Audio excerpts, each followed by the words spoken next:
Bonjour mesdames et messieurs. 10 ans de prison ferme requis par le procureur de la République et 1 an de prison après délibération, 5 ans de privation de ses droits civiques, c'était le verdict lors du procès du prophète Kakou Philippe le 3 juin 2016. Aujourd'hui en liberté, nous l'avons invité pour en savoir davantage sur les raisons de son arrestation et surtout comment compte-t-il continuer son ministère pendant 5 ans d'interdiction de prêcher l'évangile. Bonjour prophète Kakou. Bonjour madame. Avant d'entrer dans le sujet du jour, même pour un illettré, tout ce que vous dites semble logique. Mais pourquoi les gens ne vous comprennent pas? Madame, les gens ne comprennent pas parce qu'un politicien ne peut pas comprendre ce qu'un prophète dit. Un homosexuel ne peut pas comprendre ce qu'un prophète dit.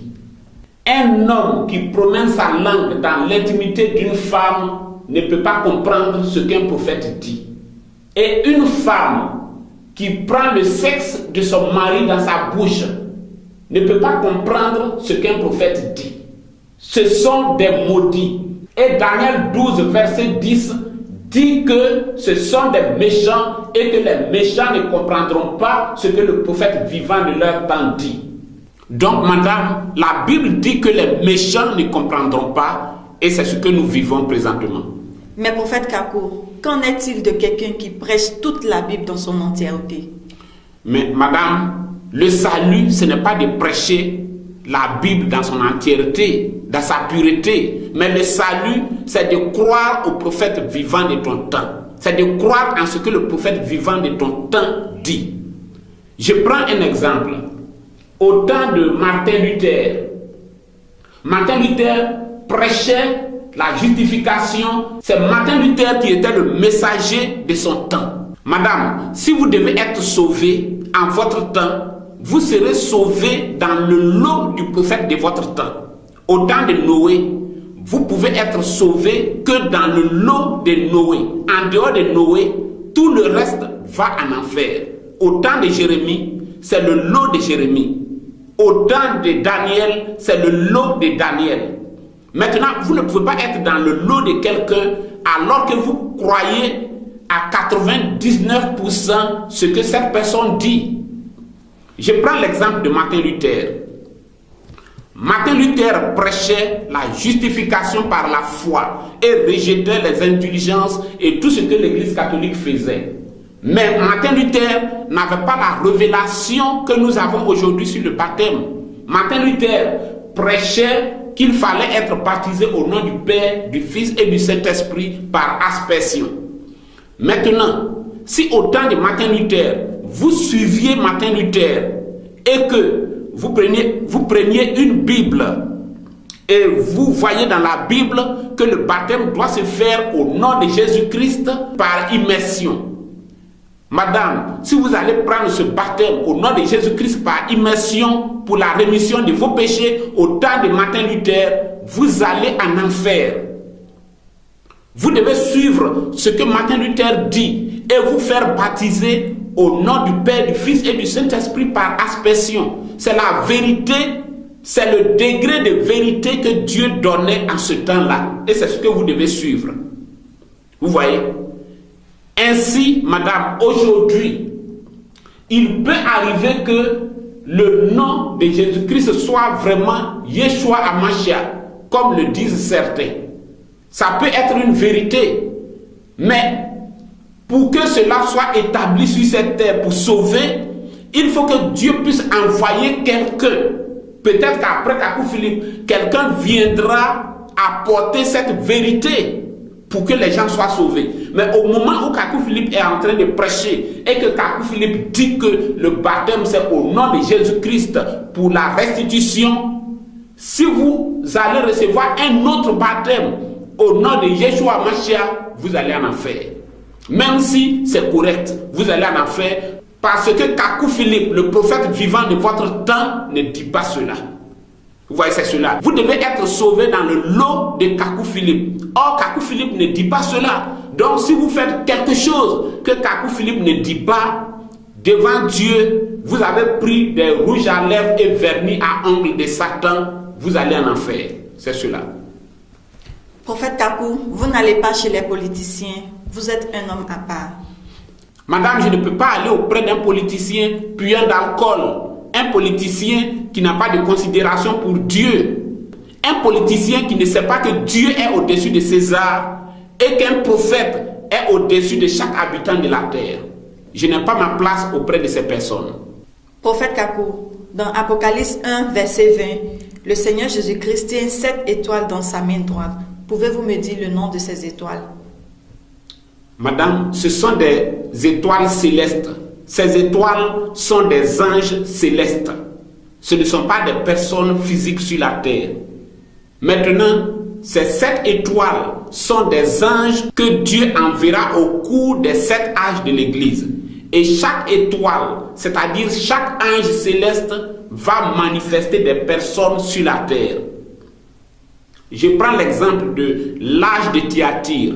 Il y a une étoile qui a été envoyée sur la terre, c'est-à-dire un ange qui a été envoyé sur la terre. Et l'âge de Thyatire a duré 914 ans. Et au cours de ces 914 ans, l'étoile qui est descendue sur la terre a suscité plusieurs personnes. Cette étoile a suscité Colomban. Cette étoile a suscité John Wycliffe. Cette étoile a suscité par exemple Jean Hus. Ce sont des personnes sur la terre dont nous ne savons pas combien de personnes chaque étoile suscite sur la terre. Il y a 7 étoiles dans le ciel, mais nous ne savons pas combien de personnes ces étoiles suscitent sur la terre pendant leur période. Donc, pour notre temps, l'âge de Laodicée, il y a un ange qui est sorti. Et cet ange, c'est l'esprit d'Élie. Et cet esprit va susciter des messagers jusqu'à l'enlèvement. Au temps du soir, cet ange va susciter une personne sur la terre. Et cela a déjà eu lieu, et c'est William Branham.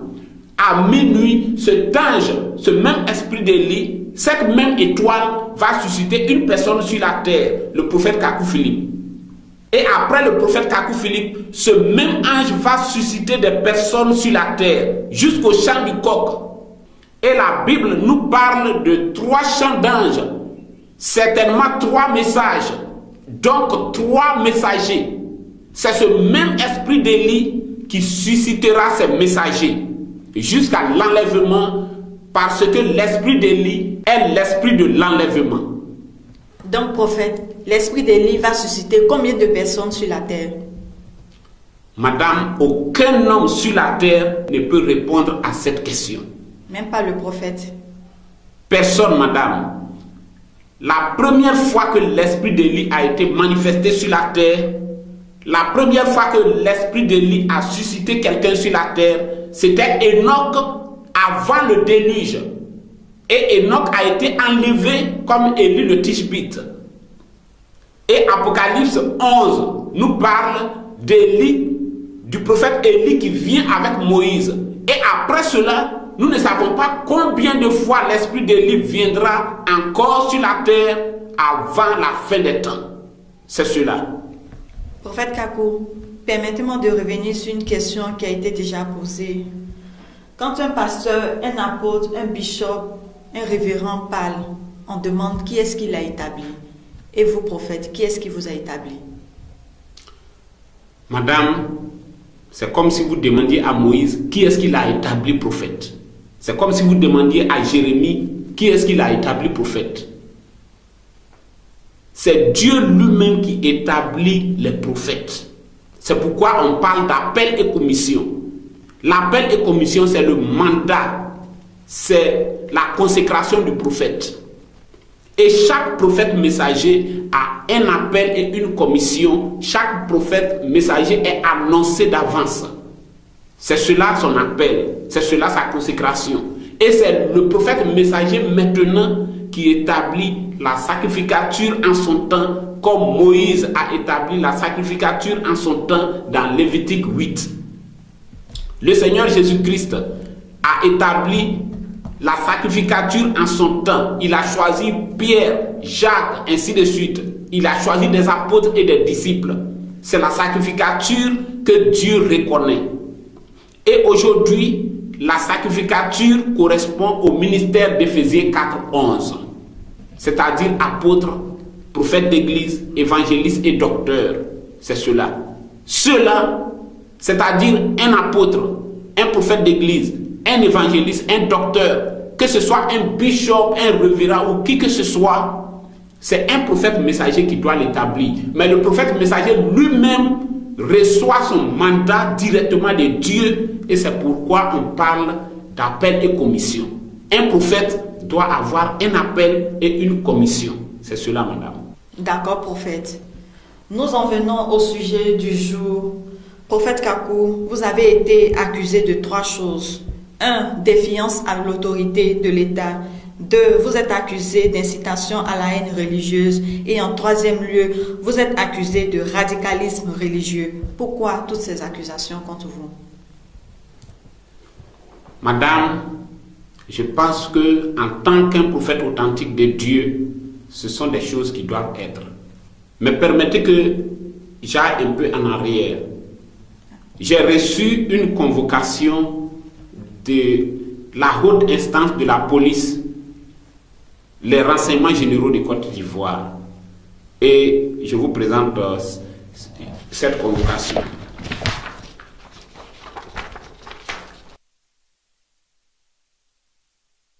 Vous voyez, cette convocation, je l'ai reçue en tant que prophète de Dieu.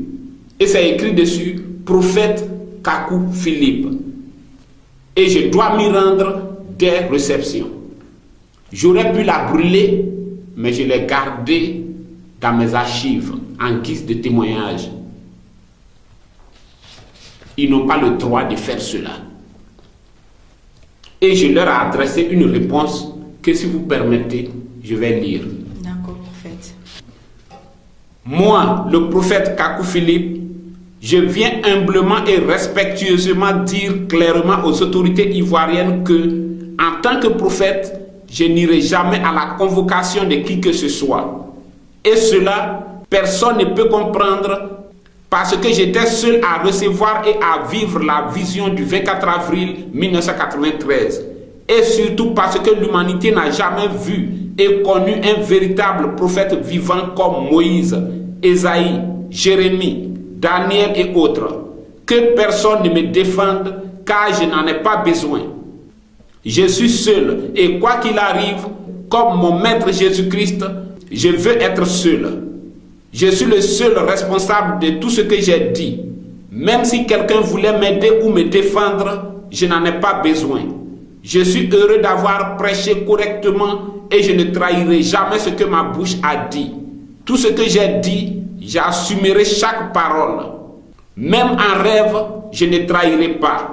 César n'est pas au-dessus de Dieu et son pouvoir n'est pas au-dessus de celui de Dieu. Et après avoir prêché l'Église et l'État, comment puis-je répondre à une convocation de César qui me dit en rouge des réceptions? Moi, un prophète de Dieu.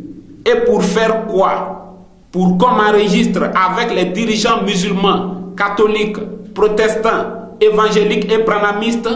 Jamais, jamais, jamais. On ne compte pas les animaux et les hommes ensemble. En tant que citoyen, j'ai ma carte d'identité, mon permis de conduire et tout le reste. Mais en tant que prophète, l'État n'a rien à me demander si ce n'est comment ils feront pour être sauvés. Je ne veux manquer de respect à personne, mais c'est l'État qui s'invite chez moi comme un renard dans ce qui ne le regarde pas. À César ce qui est à César et à Dieu ce qui est à Dieu. Madame, voici un peu la réponse que j'ai adressée pour la convocation. Mais prophète, en vous écoutant, on a l'impression que vous défiez l'État. Mais madame, vous n'avez pas vu la convocation? Quand on adresse une convocation, écrit en rouge des réceptions à un prophète de Dieu, c'est écrit prophète Kakou Philippe. Ce n'est pas un défi à Dieu. César n'est pas en train de défier Dieu. Donc c'est César qui est en train de défier Dieu. Et vous trouvez que c'est le prophète qui défie César? Maintenant, quand je suis accusé de défiance à l'autorité de l'État, incitation à la haine religieuse et radicalisme religieux, voyez-vous, madame, considérez toute la Bible et voyez au temps de chaque prophète de quoi ces prophètes ont été accusés pour être tués. Considérez le prophète Jérémie qui est persécuté, qui est jeté dans le puits. Si le prophète Jérémie était là aujourd'hui, il serait jeté au sous-sol de la préfecture de police. Jérémie donc a été accusé de défiance à l'autorité d'Israël, incitation à la haine religieuse et radicalisme religieux. C'est l'histoire qui se répète, c'est la même chose. Daniel dans la fosse au lion était accusé de défiance à l'autorité de Babylone, incitation à la haine religieuse et radicalisme religieux. Ésaïe, pour être scié en morceaux, a été accusé de défiance à l'autorité de l'État, incitation à la haine religieuse et radicalisme religieux. C'est la même chose de génération en génération jusqu'aujourd'hui. Et si Jésus-Christ revenait sur la terre, en dehors de défiance à l'autorité de l'État, incitation à la haine religieuse et radicalisme religieux, dites-moi pour quelle autre raison le Seigneur Jésus-Christ serait crucifié. Vous voyez, madame, c'est l'histoire qui se répète. Madame, je voudrais vous poser une question. Vous êtes du côté de César ou du côté de Dieu? Bien sûr que je suis du côté de Dieu. Madame, dans ce cas, vous devez présenter vos excuses. Je présente mes excuses. Il vaut mieux se mettre du côté de Dieu. Prophète Kakou, vous n'êtes jamais sorti de la Côte d'Ivoire. En 2008, alors que vous avez voulu voyager, le visa vous a été refusé et disant que vous êtes considéré comme pouvant compromettre l'ordre public, la sécurité nationale et internationale de l'une des nations dans lesquelles vous voulez vous rendre. Que dites-vous de cela? Oui, madame, évidemment, je n'ai jamais voyagé. Je dirais depuis ma naissance, je n'ai jamais voyagé. Et en 2008, alors que je voulais voyager, on m'a dit que cela n'était pas possible et que je suis signalé aux fins de non-admission de visa. Vous voyez, la première chose est que je suis signalé aux fins de non-admission de visa. Et ensuite, on me dit que je suis signalé comme pouvant compromettre la sécurité, l'ordre public, la sécurité nationale et internationale de l'une des parties contractantes, c'est-à-dire mon pays et les pays dans lesquels je veux voyager. Pour dire que je ne peux pas sortir de mon pays et que je suis considéré comme dangereux pour ces pays. Donc je n'ai jamais voyagé. Donc ces choses qui arrivent maintenant, les persécutions et emprisonnements et tout cela, ce n'est qu'une continuité de ce qui a commencé depuis bien longtemps. C'est un peu cela, madame. Prophète Kakou, lors de votre procès, pourquoi avez-vous décidé de comparaître sans avocat? Madame, je ne pouvais pas prendre d'avocat. Je suis un prophète de Dieu et c'est une affaire religieuse. Le Seigneur Jésus-Christ n'a pas pris d'avocat. Les apôtres et disciples persécutés n'ont pas pris d'avocat. Aucun prophète ne peut prendre d'avocat. Et même si je dois être condamné à 20 ans de prison ferme, je ne prendrai jamais d'avocat parce que ce que je fais, je le fais pour le christianisme et pour l'histoire. Donc je ne pouvais pas prendre d'avocat. Prophète Kakou, nous revenons à notre sujet. Pouvez-vous nous raconter ce qui s'est passé depuis votre arrestation le 13 mai 2016?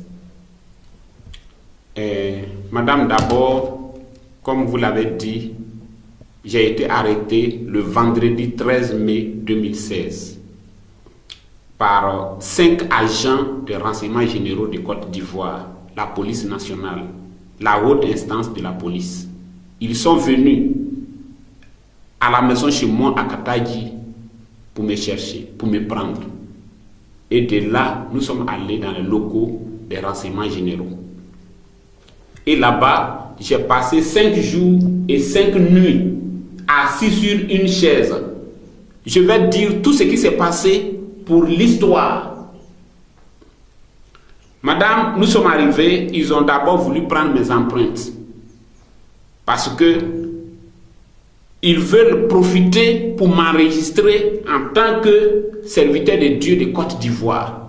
Et sur la liste, je voyais des musulmans, je voyais des pasteurs, des musulmans, ainsi de suite. Je ne peux jamais accepter cela. Mon corps mort même ne peut pas accepter cela. Comme je l'ai dit, on ne compte pas les animaux et les hommes ensemble. Lorsqu'on fait les recensements dans les pays, on ne compte pas les animaux et les hommes ensemble. On ne peut pas me compter avec des dirigeants catholiques, protestants, évangéliques, branhamistes et musulmans. Ce n'est pas possible. Je ne peux pas accepter cela. Je suis un prophète venu de Dieu avec un appel et une commission. On ne peut pas enregistrer le Seigneur Jésus-Christ avec les dirigeants pharisiens, sadducéens, hellénistes, zélotes, hérodiens, ainsi de suite. Ce n'est pas possible. Donc j'ai refusé cela. Mes empreintes n'ont jamais été prises. Et au dernier jour des interrogatoires, le mercredi, alors que tout était terminé, j'ai signé pour reconnaître que j'ai dit cela. Et vous pouvez voir dans le procès verbal, tout ce que je voulais dire, j'ai dit cela. J'ai dit que pour moi, les dirigeants musulmans, catholiques, protestants, évangéliques et branhamistes sont l'incarnation de Satan. Cela figure dans le procès verbal. Et j'ai signé pour reconnaître cela. Dans la conclusion, j'ai dit que l'État n'a pas le droit de me poser ces questions, mais j'ai répondu pour informer l'État. J'ai gardé ma position de prophète. Et avant de sortir de là, ils m'ont demandé de placer mon empreinte. J'ai dit, si vous me saisissez pour saisir mon doigt pour placer, vous pouvez le faire. Vous êtes des policiers, vous êtes nombreux autour de moi, vous pouvez le faire, mais moi-même je ne le ferai pas. Et ils ont dit, nous allons dire au patron que nous avons oublié de prendre cela. C'est cela, madame. Et une nuit, alors que j'étais assis dans la cour, aux environs de 1h du matin, il y a un responsable des renseignements généraux qui est arrivé. Il s'est approché, il m'a salué, il ne savait pas que c'était moi le prophète Kakou Philippe. Il m'a salué, j'ai répondu. Il sait que je suis un détenu parce que j'étais assis à un certain endroit et ce sont les détenus qui s'asseyent là-bas. Et il allait demander au gardien qui était cet homme. Et le gardien lui a dit, c'est le prophète Kakou Philippe. Et il a ordonné que je sois enfermé dans un violon. Et on m'a pris, on m'a enfermé dans ce violon. Et aux environs de 2h du matin, j'ai demandé au garde de me permettre de sortir pour uriner. Mais il n'a pas accepté. Il dit qu'il faut que ce responsable des renseignements généraux parte d'abord, avant que je ne sorte pour aller uriner. Et je ne pouvais pas aussi uriner là. Et je suis resté là jusqu'à 3h du matin. Vous voyez. Donc, au dernier jour, j'ai été transféré à la police scientifique. Et à la police scientifique, on m'a posé des questions, on m'a soumis à des interrogatoires. Et c'était vraiment difficile parce que je n'avais pas le droit de tenir un stylo. C'est écrit dans le PV que j'ai le droit d'être assisté par un parent, un ami, un avocat. Mais ils ont refusé que le frère Koné puisse m'assister alors qu'il était là avec moi. Ils l'ont fait sortir. Je n'avais pas le droit d'être assisté alors que le PV dit que j'ai ce droit.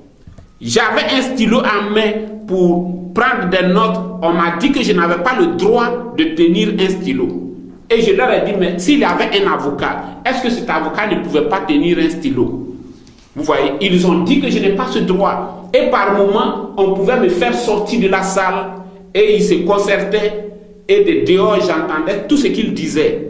Ils parlaient de Boko Haram spirituel, ils parlaient de djihadistes spirituels, ainsi de suite. Ils me qualifiaient de tout ce qui est mauvais. Et en dernier lieu, je suis entré et ils m'ont présenté un papier que je devais signer. Et j'ai signé ce papier. Et de là, ils ont dit qu'ils allaient m'emmener au 1er arrondissement ou alors au 8e arrondissement.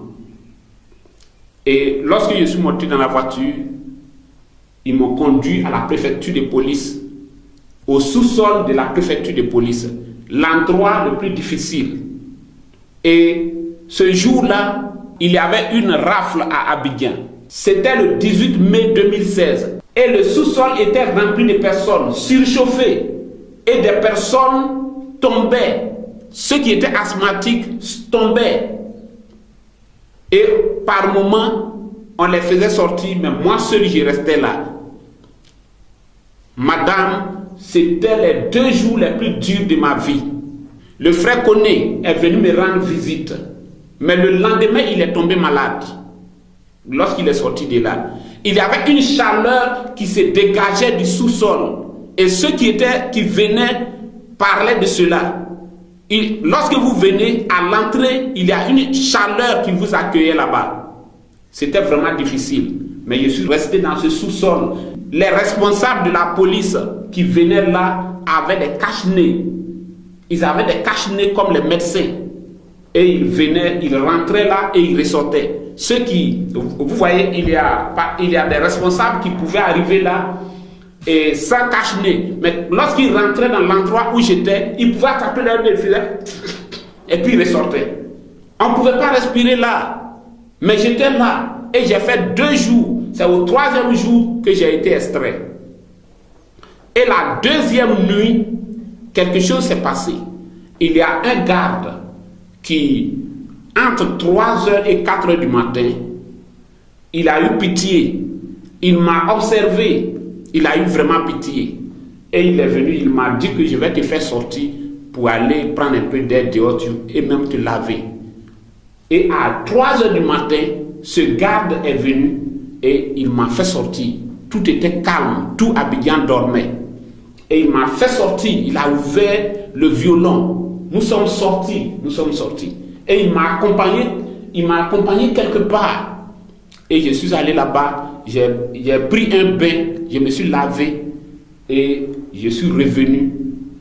Et à l'entrée du sous-sol, il m'a demandé de m'asseoir un peu pour prendre un peu d'air, respirer un peu avant de rentrer.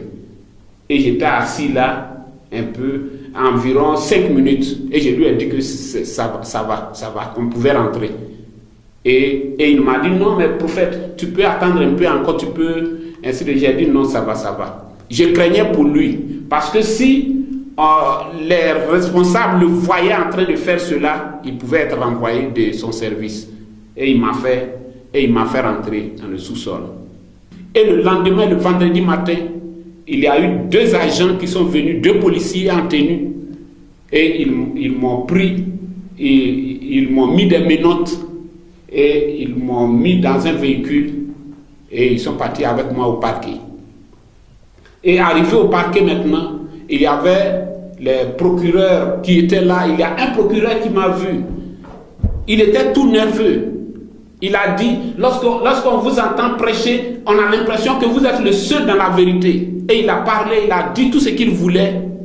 Je n'ai rien dit. Comme le Seigneur Jésus-Christ, je n'ai pas ouvert la bouche. Et il a dit que tout à l'heure, vous serez interrogé. Si vous êtes innocent, vous partez à la maison. Mais je sais qu'un prophète ne peut pas être innocent devant les hommes. Donc on m'a mis dans un violon. Et dans le violon, il y avait des prisonniers. Le violon était surchauffé encore. On ne pouvait pas tendre le pied. Et il y avait des prisonniers qui fumaient la cigarette. Ils étaient torse nus. Pour recevoir de l'air, c'était à environ 4 mètres. C'était 4 mètres, il y avait des petits trous et c'était tout. Vous voyez, c'était vraiment difficile. Et après cela, j'ai été extrait.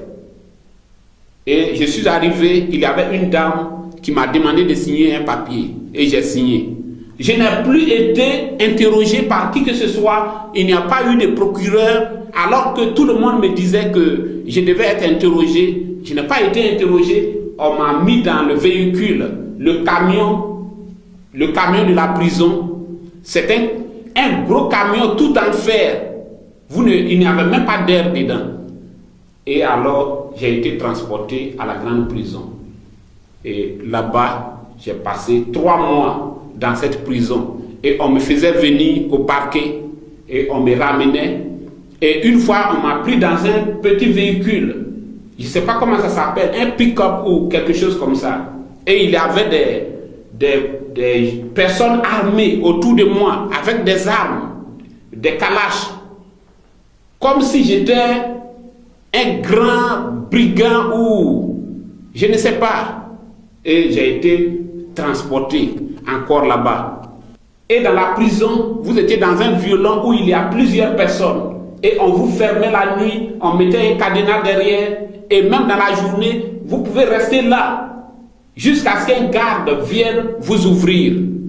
Et lorsqu'on vous ouvrait, vous étiez au milieu des brigands. Vous voyez, c'était vraiment difficile. Vous étiez là, tout autour de vous, c'était la même chose. Vous êtes là, vous n'allez nulle part. Et c'était vraiment difficile. Et c'est dans cette atmosphère, on me menotait là même où on ne menote pas les criminels. Vous voyez, pour me prendre d'un violon, pour aller m'auditionner, on va me menoter, pour me prendre là, et on agissait envers moi. Il y avait un, je crois que ça doit être le chef des gardes de la prison. Il agissait sévèrement envers moi. Je ne savais pas pourquoi il agissait ainsi. Il agissait sévèrement. Et vous voyez, le jour de la délibération, c'est lui qui mettait les menottes et qui enlevait cela. Et j'ai vécu toutes ces choses. Je crois que c'est pour la gloire de Dieu. Je suis envoyé comme un prophète. Et les prophètes ont vécu cela. Et j'ai vécu aussi cela. Et 2 jours avant le procès, j'avais été malade. Et le jour du procès, j'ai été extrait du violon de la prison et j'ai été conduit à la justice. Et arrivé à la justice, j'ai été encore enfermé dans un violon depuis le matin jusque dans l'après-midi. Et à l'heure du procès, dans la salle, il y avait d'un côté les journalistes, mes fidèles et tous ceux qui me connaissaient. Et de l'autre côté, il y avait les évangéliques, des pasteurs de plusieurs églises. Et Jézabel.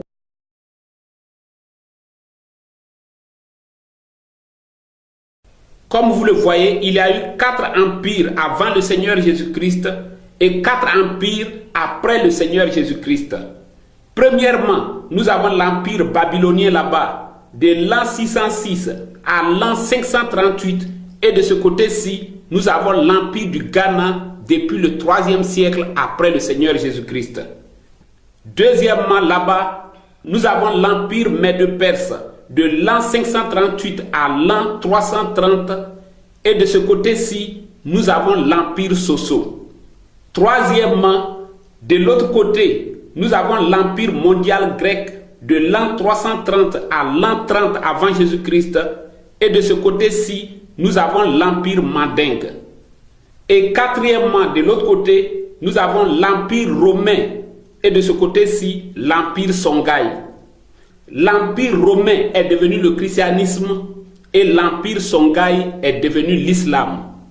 Et remarquez que de l'autre côté, il y a eu Ethbal, l'empereur de Sidon, qui a propagé l'adoration de Baal jusqu'en Israël. Et de ce côté-ci, nous avons vu Samori Touré, un empereur mandingue qui a propagé l'islam jusqu'en Côte d'Ivoire. Et de l'autre côté, Jézabel, la fille de Ethbal, une princesse sidonienne, est venue se marier en Israël et a persécuté le prophète Élie. Et de ce côté-ci, nous avons vu la même Jézabel, une descendante de Samori Touré, venue se marier en Côte d'Ivoire, qui a persécuté le prophète Kakou Philippe. Et regardez leurs noms. Tous les 2 noms commencent par la même lettre. Jézabel, Jeanne. Vous voyez? Et de l'autre côté, elle est reine et prophétesse. Apocalypse chapitre 2 dit, la femme Jézabel qui se dit prophétesse. Et de ce côté-ci aussi, cette princesse mandingue se dit prophétesse. Vous voyez? Et tout cela était de l'autre côté. Ils avaient un avocat qui me chargeait de questions. Et il y avait le procureur qui se déchaînait aussi. Et en face, il y avait le juge. C'est la première fois que je voyais un procès. Je ne suis pas un criminel. De toute ma vie, je n'ai jamais participé à un procès. Je n'ai jamais assisté à un procès. Je n'ai jamais vu un procès. C'était la première fois. Et j'ai demandé au juge comment est-ce que je devais l'appeler. Je ne savais pas qu'on disait Monsieur le Président. Vous voyez? Mais qu'est-ce qui se passait au cours de ce procès? Quelles étaient les questions? Le procureur me demandait si le Saint-Esprit qui est sur les femmes est différent du Saint-Esprit qui est sur les hommes. Et le procureur me demandait si Dieu était misogyne pour ne pas utiliser aussi les femmes comme les hommes. Et le procureur me demandait si j'étais le seul vrai prophète sur la terre. Et lorsque j'ai dit que monsieur le procureur, je suis le seul vrai prophète sur la terre et que c'est ce que j'ai dit, que les dirigeants de ces églises doivent prendre pour prêcher dans leurs églises, il a demandé au greffier d'écrire cela. Il a dit au juge, monsieur le président, avez-vous entendu cela? Il dit qu'il est le seul prophète sur la terre. Et alors il a demandé au greffier d'écrire cela dans le plumitif du tribunal. Et cela fut fait devant tout le monde. Vous voyez? Et à la fin du procès, le procureur a requis 10 ans de prison ferme contre moi, avec une forte amende et 5 ans d'interdiction de mes droits civiques. Donc pendant 5 ans, je n'ai pas le droit de prêcher l'évangile, même si j'ai une révélation. Je n'ai aucun droit. Et le juge a mis le verdict en délibération. Et le lundi 6 juin 2016, j'ai été condamné à 1 an ferme de prison et à une amende et 5 années de privation de mes droits civiques. Et alors j'ai été ramené dans la prison. Et toutes ces choses, le monde entier a vu cela. Il y a eu des manifestations un peu partout dans le monde entier. Les journaux en ont parlé jusqu'à l'extérieur de la Côte d'Ivoire. Et le jour même du procès, il y a eu un grand rassemblement. Et les juges et tout le monde était étonné. Tout cela, c'est un témoignage contre l'humanité.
Libérer le prophète Kakou Philippe. De libérer le prophète Kakou Philippe.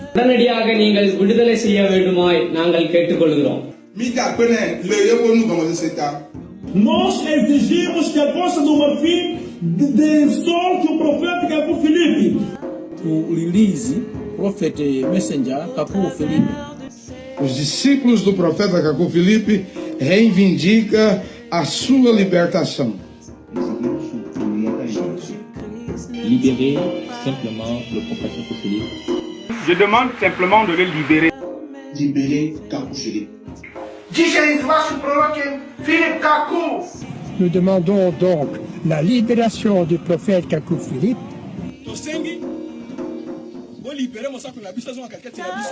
Nous voulons la libération du prophète Kakou Philippe.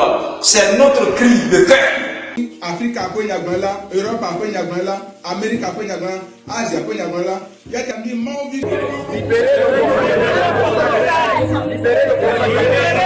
Dieu, ce qui est à Dieu, c'est injuste. சீஷர்களான நாங்கள் உங்களிடம் கேட்டுக்கொள்வது என்னவென்றால் முழு உலகத்திற்கும் என கதை சாபத்தை கொண்டு வருவதாக இருக்கிறது. இப்படி இருக்க அவரை உடனடியாக நீங்கள் விடுதலை செய்ய வேண்டுமாய் நாங்கள் கேட்டுக்கொள்கிறோம். Et pendant que j'étais dans la prison, il y a eu une femme d'entre leur groupe qui est venue me trouver en prison pour me faire un don, pour me donner 5 000 francs. Elle dit avoir assisté au procès avec eux, mais elle veut être pure de tout ce qui est en train de se passer. Elle est évangélique, mais elle n'est pas d'accord. Elle est venue me faire un don. J'ai oublié son nom, j'ai perdu son numéro de téléphone. Dans la prison, c'était difficile de garder toutes ces choses. Et aujourd'hui, c'est un peu cela. Je laisse tout entre les mains du Dieu Tout-Puissant qui m'a envoyé le 24 avril 1993. C'est à lui que tous nous devons rendre compte. Juges ou chrétiens ou qui que ce soit, c'est devant Dieu que tous nous allons rendre compte pour les positions que nous avons eues et pour les actes que nous avons posés sur la terre. Donc, j'ai vécu toutes ces choses pour la gloire de Dieu. Ce n'est pas pour un vol, ce n'est pas pour un autre crime, mais c'est à cause de la parole de Dieu. Et c'est là ma consolation et j'emporterai cela avec moi. Merci, que Dieu vous bénisse. C'est un peu cela, madame. Merci, prophète Kakou, de nous avoir éclairé sur ce sujet. Chers téléspectateurs, c'est ici la fin de cette émission. Merci de nous avoir suivis. Pour d'autres détails sur l'emprisonnement du prophète Kakou Philippe, vous pouvez lire ou écouter les chapitres 125, 126, 127 de son livre. Au cours de cette émission, nous n'avons pas voulu publier les images humiliantes et difficiles à regarder, mais nous vous invitons à suivre juste un extrait. C'est là que nous terminons.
Thank you.